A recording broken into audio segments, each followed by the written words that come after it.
Hi guys! For today's video, isi-share ko lang ang Saturday ganap namin. At dahil minsan nga lang kami magkasabay-sabay na off, nag-decide kami magpunta ng city at mag-window shopping. And one of our favorite shops is TK Maxx. Dito masarap mamili ng pasalubong at syempre mga pang personal gamit na din kasi mga branded at tinda but affordable at price. At pagsimula na nga ako magtingin-tingin, syempre sa hair section ako nag-start. Mga Zay, tingnan nyo naman, ang daming imported products at ang mura pa. Talagang tempting, di ba? Then, umakyat na kami sa second floor and nakita ko nga itong cutie na doggy na super behave habang inaantay ang amo niya mag-shopping. Nagtingin din ako ng mga backpacks at may isa akong nagustuhan. Simple pero ang ganda. And hello, murang-mura compared sa original value.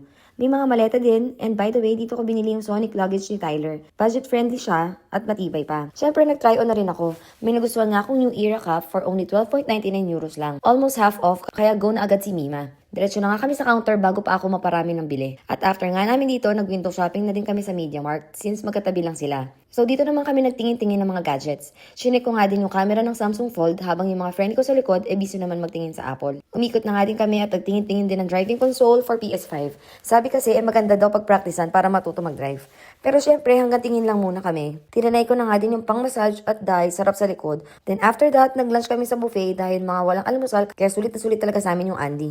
After that, umuwi na rin kami since hanggang 4:30 PM lang ang bus pa uwi ng baryo. Kaya ayun, this is one of our simple joys as Pinoys here. So that's it for today's video. Thanks for watching. Bye!